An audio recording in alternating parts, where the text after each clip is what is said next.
میں تو امتی ہوں اے شاہ امم، کر دے میرے آقا اب نظر کرم، میں تو امتی ہوں اے شاہ امم۔ حکایت صحابہ میں سے ہے حضور اکرم صلی اللہ علیہ وسلم کی جنت میں معیت کے لیے نماز کی مدد۔ مانا اگر پیغمبر کریم کے ساتھ جنت میں قریب رہنا چاہتے ہیں تو نماز کی کثرت ہو، نماز زیادہ پڑھیں۔ حضرت ربیعہ رضی اللہ تعالیٰ عنہ فرماتے ہیں کہ میں نبی پاک صلی اللہ علیہ وسلم کے خدمت میں رات گزارتا تھا، تہجد کے وقت وضو کا پانی اور دوسری ضروریات مثلاً مسواک، جائے نماز وغیرہ رکھتا تھا۔ ایک مرتبہ رسول اللہ صلی اللہ علیہ وسلم نے میری خدمات سے خوش ہو کر فرمایا، مانگ، کیا مانگتا ہے؟ انہوں نے عرض کیا، اللہ کے رسول، جنت میں آپ کی رفاقت مانگتا ہوں۔ آپ صلی اللہ علیہ وسلم نے فرمایا، اور کچھ؟ فرمایا، بس یہی چیز مطلوب ہے۔ آپ علیہ الصلاۃ والسلام نے فرمایا، اچھا میری مدد کیجیے سجدوں کی کثرت سے۔ فائدہ اس میں تنبیہ ہے اس امر پر کہ صرف دعا پر بھروسہ کر کے نہ بیٹھنا چاہیے، بلکہ کچھ طلب اور عمل کی بھی ضرورت ہے۔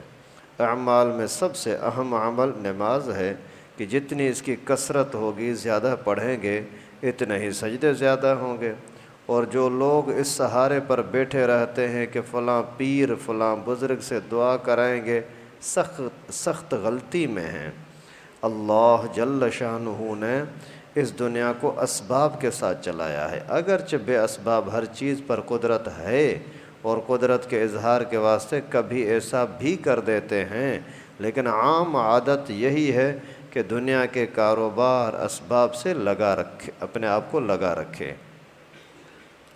حیرت ہے کہ ہم لوگ دنیا کے کاموں میں تو تقدیر پر اور صرف دعا پر بھروسہ کر کے کبھی نہیں بیٹھتے، 50 طرح کی کوشش کرتے ہیں، مگر دین کے کاموں میں تقدیر اور دعا بیچ میں آ جاتی ہے۔ اس میں شک نہیں کہ اللہ والوں کی دعا بہت اہم ہے، مگر رسول اللہ صلی اللہ علیہ وسلم نے بھی یہ ارشاد فرمایا کہ سجدوں کی کثرت سے میری مدد کیجیے اور دعا کرتے رہنا چاہیے۔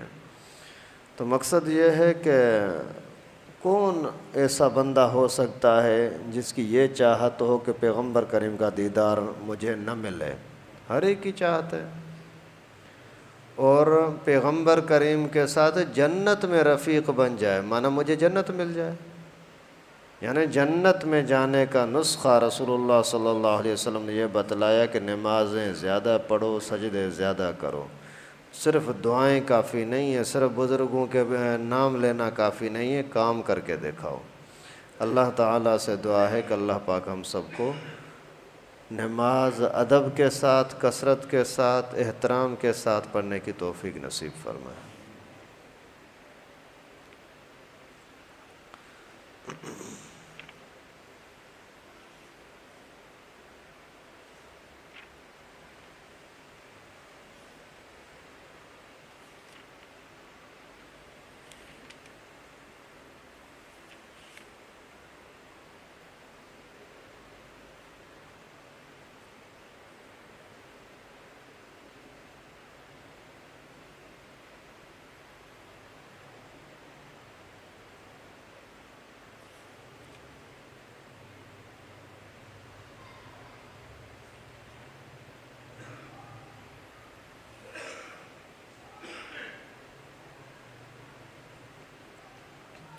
فضائل قرآن میں سے ہے حضرت عمر بن خطاب رضی اللہ تعالیٰ عنہ کی روایت ہے، قال رسول اللہ صلی اللہ علیہ وسلم، ان اللہ یرفع بہذا الکتاب اقواما ویضع بہ آخرین، کہ اللہ کے نبی صلی اللہ علیہ وسلم نے فرمایا کہ اللہ تعالیٰ اس کتاب یعنی قرآن پاک کی وجہ سے کتنے ہی لوگوں کو بلند مرتبہ فرما دیتے ہیں اور کتنے ہی لوگوں کو پست اور ذلیل کر دیتے ہیں۔ یعنی جو لوگ اس قرآن پر ایمان لاتے ہیں، عمل کرتے ہیں، اللہ تعالیٰ ان کو دنیا اور آخرت میں رفعت اور عزت عطا فرماتے ہیں، اور جو لوگ اس پر عمل نہیں کرتے اللہ تبارک و تعالی ان کو ذلیل کرتے ہیں۔ کلام اللہ شریف کے آیات سے یہ مضمون بھی ثابت ہوتا ہے کہ ایک جگہ پر ارشاد ہے یضل بہ کثیرا ویہدی بہ کثیرا، کہ اللہ تعالیٰ اسی قرآن پاک کی وجہ سے بہت سارے لوگوں کو گمراہ کر دیتے ہیں اور بہت سارے لوگوں کو ہدایت بخشتے ہیں۔ دوسری جگہ پر ارشاد ہے وَنُنَزِّلُ مِنَ الْقُرْآنِ مَا هُوَ شِفَاءٌ وَرَحْمَةٌ لِّلْمُؤْمِنِينَ وَلَا يَزِيدُ الظَّالِمِينَ إِلَّا خَسَارًا۔ حضور اکرم صلی اللہ علیہ وسلم کا ارشاد منقول ہے کہ اس امت کے بہت سے منافق قاری ہوں گے۔ بعض مشائخ سے احیاء میں نقل کیا ہے، بندہ ایک سورت کلام پاکی شروع کرتا ہے تو ملائکہ اس کے لیے رحمت کی دعا کرتے رہتے ہیں یہاں تک کہ وہ فارغ ہو، اور دوسرا شخص اسی سورت کو شروع کرتا ہے تو ملائکہ اس کے ختم تک اس پر لعنت کرتے ہیں۔ اللہ اکبر! قرآن پاک کے پڑھنے پر لعنت۔ بعض علماء سے منقول ہے کہ آدمی تلاوت کرتا ہے اور خود اپنے اوپر لعنت کرتا ہے، تلاوت بھی کر رہا ہے، اپنے اوپر خود لعنت کرتا ہے اور اس کو خبر بھی نہیں ہوتی۔ قرآن شریف میں پڑھتا ہے الا لعنت اللہ علی الظالمین، خود ظالم ہونے کی وجہ سے اس وعید میں داخل ہے۔ اسی طرح پڑھتا ہے لعنت اللہ علی الکاذبین، خود جھوٹا ہونے کی وجہ سے اس کا مستحق ہے۔ عامر بن واصلہ فرماتے ہیں کہ حضرت عمر رضی اللہ تعالیٰ عنہ نے نافع بن عبد الحارث کو مکہ مکرمہ کا حاکم بنا رکھا تھا۔ ان سے ایک دفعہ دریافت فرمایا جنگلات کا ناظم کس کو مقرر کر رکھا ہے؟ انہوں نے عرض کیا ابن ابزہ کو۔ حضرت عمر نے پوچھا کہ ابن ابزہ کون شخص ہیں؟ انہوں نے عرض کیا کہ ہمارا ایک غلام ہے۔ حضرت عمر نے اعتراضاً فرمایا کہ غلام کو امیر کیوں بنایا؟ انہوں نے کہا کہ کتاب اللہ کا پڑھنے والا ہے۔ حضرت عمر نے اس حدیث کو نقل کیا ہے کہ نبی اکرم صلی اللہ علیہ وسلم کا ارشاد ہے کہ اللہ تعالیٰ اس کلام کی بدولت بہت سے لوگوں کو رفعت درجات فرماتے ہیں اور بہت سے لوگوں کو پست کر دیتے ہیں۔ اب اس حدیث مبارکہ میں واضح طور پر آیا کہ ایک غلام آدمی مکہ مکرمہ کا گورنر، یہ کیوں؟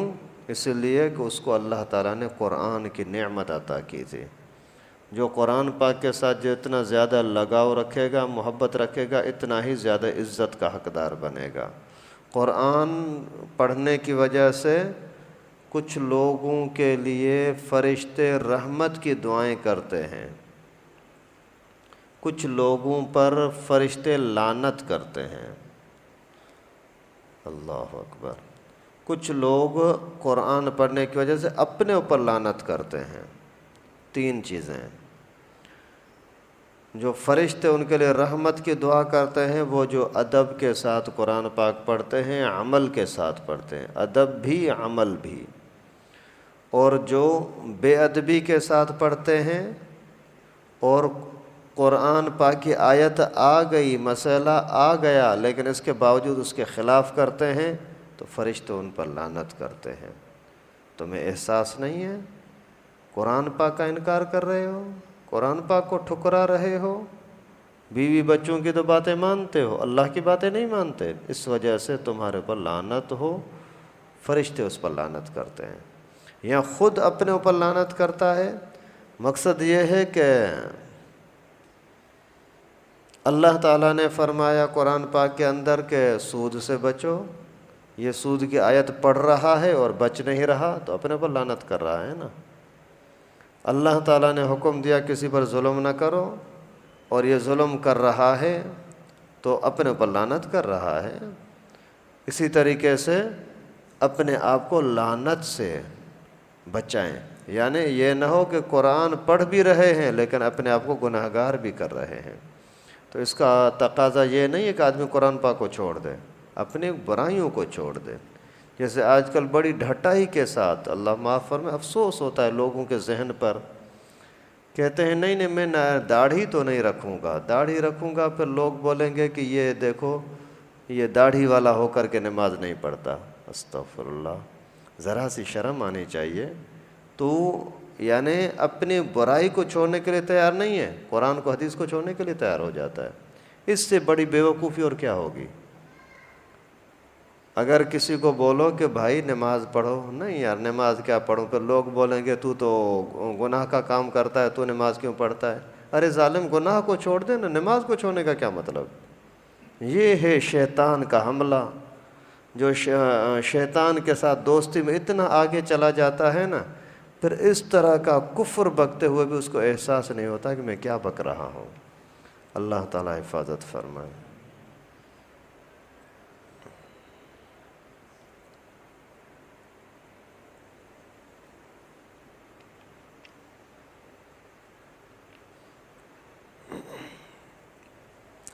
حضرت سہل بن سعد ساعدی رضی اللہ تعالیٰ عنہ سے روایت ہے، قال رسول اللہ صلی اللہ علیہ وسلم بشر المشائین فی الظلم الی المساجد بالنور التام یوم القیامہ، کہ اللہ کے نبی صلی اللہ علیہ وسلم کا فرمان ہے کہ جو لوگ اندھیرے میں مسجدوں میں کثرت سے جاتے ہیں، ان کو قیامت کے دن پورے نور کی خوشخبری سنا دیں۔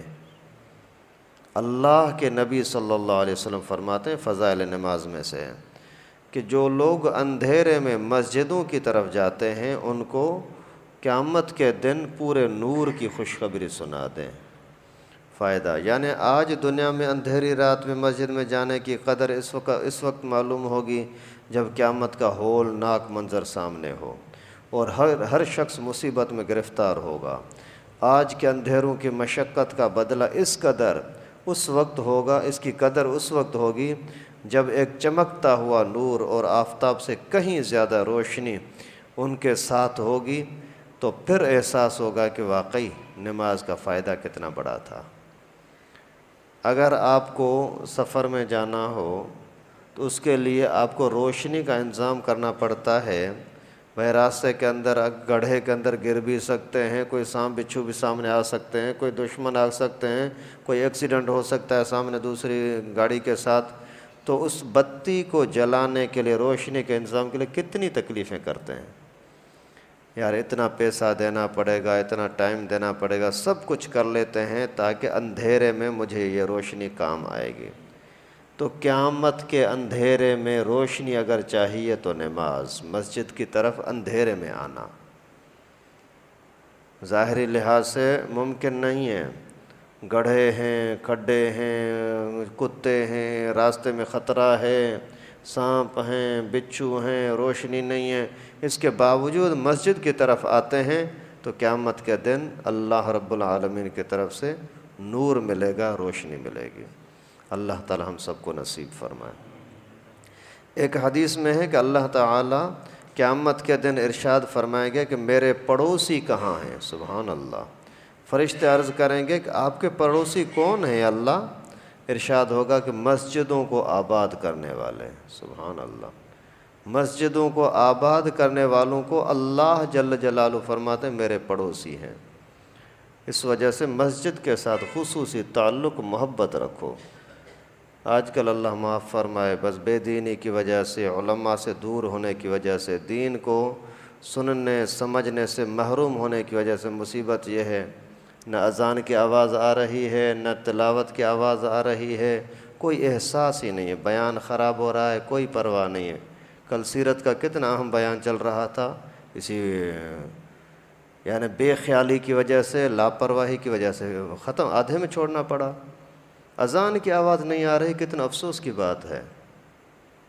بس اللہ تعالی ہدایت دے، کیا کریں۔ تو مسجد کو آباد کرنے والا اللہ کا پڑوسی ہے۔ مقصد یہ ہے کہ مسجد کو غیر آباد کرنے والا، مسجد کا ادب احترام نہ کرنے والا، وہ اللہ کے قرب سے دور ہوگا نا، وہ اللہ کے قرب سے، اللہ کے رحمت سے دور ہوگا نا۔ تو یہ اللہ کا بہت بڑا عذاب ہے جو کوئی بھی اس طرح کا کام کرتا ہے جس کی وجہ سے مسجد کے اندر آنے میں دشواری ہو۔ صاف کوئی بول دے بھائی مسجد میں نہ آؤ تو بھی وہی بات ہے، مسجد میں آنے کی جو ضرورتیں ہیں وہ پوری نہ کرو تو بھی تو وہی مسئلہ ہوا نا۔ صاف طور پر یا ڈھکے چھپے، لیکن مقصد تو وہی ہوا کہ مسجد کو غیر آباد کرنا نا۔ ایک حدیث میں آیا ہے کہ اللہ تعالیٰ کو سب جگہوں سے زیادہ محبوب مسجدیں ہیں، سب میں زیادہ ناپسند بازار ہیں۔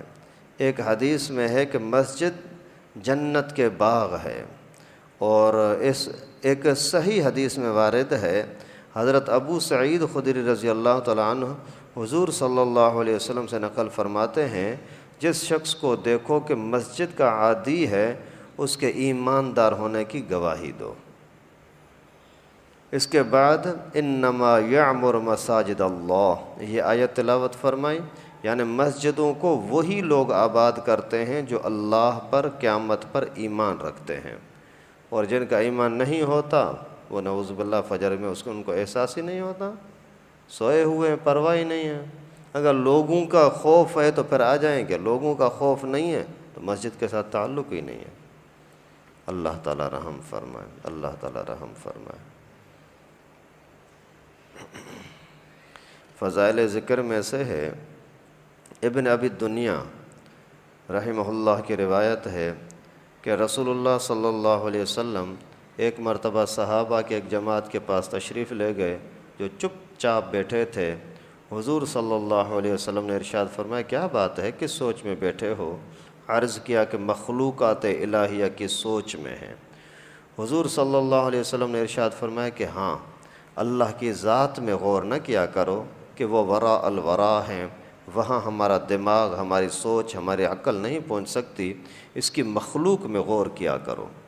حضرت عائشہ صدیقہ رضی اللہ تعالیٰ عنہ سے ایک شخص نے عرض کیا کہ رسول اللہ صلی اللہ علیہ وسلم کی کوئی عجیب بات سنا دیجیے۔